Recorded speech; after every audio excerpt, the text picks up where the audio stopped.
June 6, 1944. The beaches of Normandy. D-Day. Everyone knows this battle. It has monuments, museums, a dozen Hollywood films. The sacrifice of those soldiers is seared into American memory. But here is something most people do not know. A battle fought just months later killed more Americans than those famous beaches. It lasted 5 months instead of 1 day. It was the longest single battle on German soil in the entire war. And yet, if you ask the average person about Hürtgen Forest, you will get a blank stare. 33,000 American casualties, more than D-Day, more than the American losses at the Battle of the Bulge, and almost nobody talks about it. Why does the bloodiest American battle in the European theater have no monuments, no films, no place in our collective memory? The answer involves a general who ignored his own intelligence, a command culture that valued momentum over the lives of soldiers, and a silence that reached all the way to the supreme commander himself. If you are interested in the hidden stories of World War II, the ones that challenged the simple narratives, make sure to subscribe and hit the bell so you do not miss what we uncover next. Drop a comment and tell us if you have ever heard of this battle before. Now, let us go back to September 1944. The Allies are riding high. Paris is liberated. Brussels and Antwerp have fallen. The German army that defended Normandy is shattered and retreating. Everyone believes the war will be over by Christmas. But two pressures are building behind the scenes. From the east, the Soviet Red Army is advancing toward Berlin.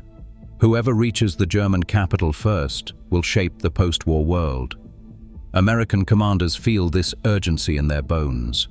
They cannot let Stalin claim the prize, and every single day the war continues means more horror, more Holocaust victims, more civilians starving, more young men dying on battlefields across Europe. The moral imperative to end this war quickly is overwhelming. The strategic objective is clear: cross the Rhine River, punch into Germany's industrial heartland, force a surrender. But one obstacle stands in the way: a dense, dark forest straddling the German-Belgian border.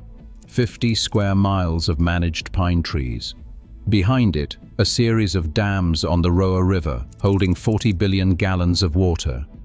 The man tasked with breaking through this obstacle had every reason to believe he could do it. General Courtney Hodges was not a villain on paper. He enlisted as a private and rose to become a 3-star general. He was wounded and partially blinded in the First World War. When they gave him a Purple Heart for his injuries, he threw it away because he did not think he deserved it.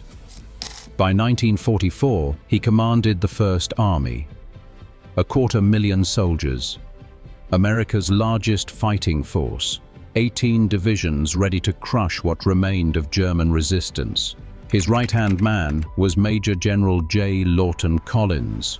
They called him Lightning Joe. He earned the nickname at Guadalcanal for his aggressive tactics. When Hodges suggested pausing to let reinforcements catch up, Collins pushed for immediate attack. Always forward, always faster. And so Hodges made the decision that would cost thousands of lives. Instead of going around the Hürtgen Forest, he ordered his men directly through it. They marched into the most heavily fortified defensive terrain on the entire Western Front. The Germans could not believe what they were seeing. The Hürtgen Forest had been fortified since 1938 as part of the Siegfried Line. Concrete bunkers hid beneath the tree canopy. Pillboxes provided interlocking fields of fire. Minefields were so dense there was an explosive every 2 meters. Machine gun nests were invisible until they opened fire. The dense forest canopy made American air superiority completely worthless. Bombers could not see targets. Fighter planes could not support ground troops. Tanks could not maneuver between the tight rows of trees. Radios malfunctioned constantly in the terrain. Every single American advantage was neutralized the moment they stepped into those woods. When German commanders realized the Americans were actually attempting to push through the forest, they were dumbfounded. They thought it was insane. They could not believe their luck. Field Marshal Model knew his outnumbered defenders could hold this terrain indefinitely. The Americans were walking into a trap they had built for themselves. On September 14, 1944, the 9th Infantry Division entered the Hürtgen Forest. These were battle-hardened veterans of North Africa and the fighting across France. They had seen everything. They had not seen anything like this. Within yards of the tree line, the casualties began. Men stepped on mines and disappeared in explosions of dirt and blood. Machine guns opened up from positions they never saw. And then came the tree bursts. German artillery shells were fused to explode when they hit the treetops. The blast sent wood and metal shrapnel raining down on soldiers below. There was no cover. You could not dig a foxhole deep enough to escape the death falling from above. The radios failed almost immediately. Units lost contact with each other. Officers resorted to hand signals from basic training to move men around. Soldiers who had not eaten in days were ordered to keep advancing into the killing zone. By October 16th, after one full month of fighting, the Americans had gained 3,000 meters. The cost was 4,500 casualties. One man lost for every 1.5 meters of forest. The 9th Infantry Division was combat ineffective. They were pulled out of the line. Hodges sent in fresh troops. The results were even worse. The 28th Infantry Division arrived in October, Pennsylvania National Guard, a proud unit with a storied history. They believed they could break the stalemate where the 9th had failed. They marched into the forest and immediately saw what awaited them. They were stepping on the bodies of men who had died a week before. Unburied, rotting, waiting for someone to retrieve them. Hodges was fixated on capturing a small crossroads town called Schmidt. It had some strategic value as a communications hub, but not enough value to justify what he was about to pay. On November 2nd, the 28th attacked toward Schmidt. One regiment pushed 2,000 men toward the objective. They made initial progress. They actually reached the town. Then the German counterattack came. At dawn on November 4th, panzer tanks from the 116th Panzer Division rolled into Schmidt and opened fire. The American battalion disintegrated. 133 soldiers were captured. The rest were killed or wounded in the chaos. When the fighting stopped, that regiment of 2,000 men had 300 left standing. 70% casualties in a matter of days.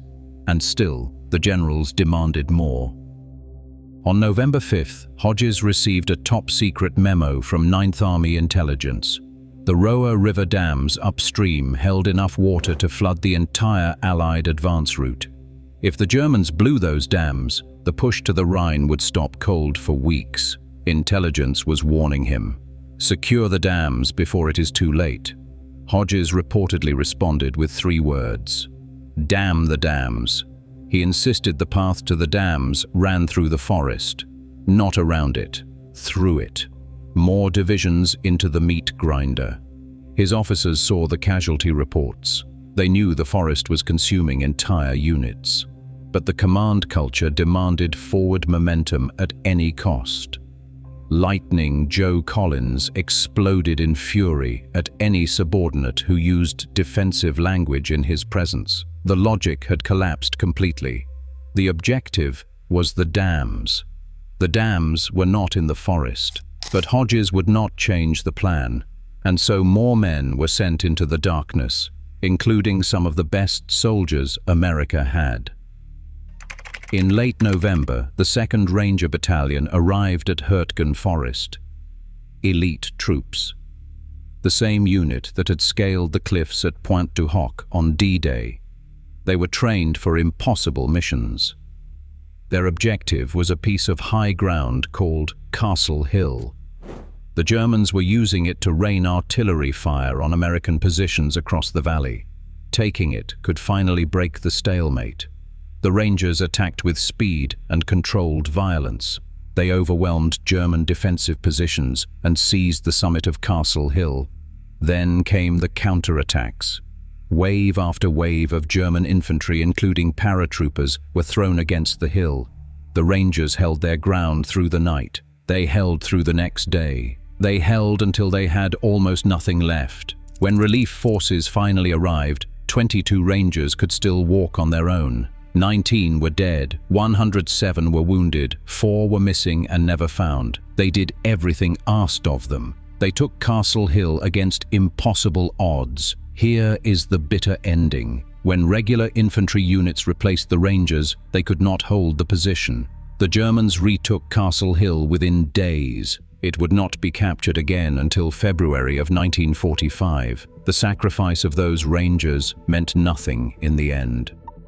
By the time Hürtgen Forest was finally cleared in February 1945, between 33,000 and 60,000 Americans were dead, wounded, or missing. The estimates vary because the army did not keep precise records, or perhaps did not want to.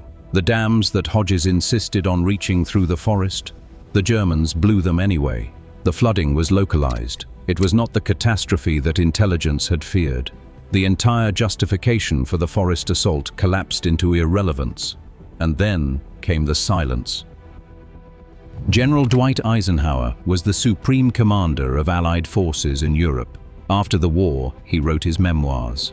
The story of Nazi defeat on the Western Front, a comprehensive account of the greatest military campaign in American history. 5 months of slaughter in Hürtgen Forest received 70 words. 70 words for 33,000 casualties. 70 words for the longest battle on German soil.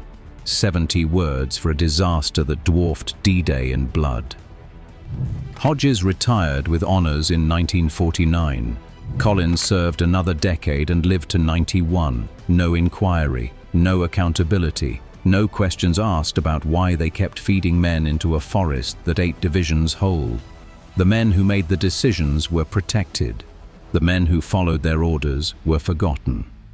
Hürtgen Forest is not forgotten by accident. It is forgotten because remembering it means asking uncomfortable questions.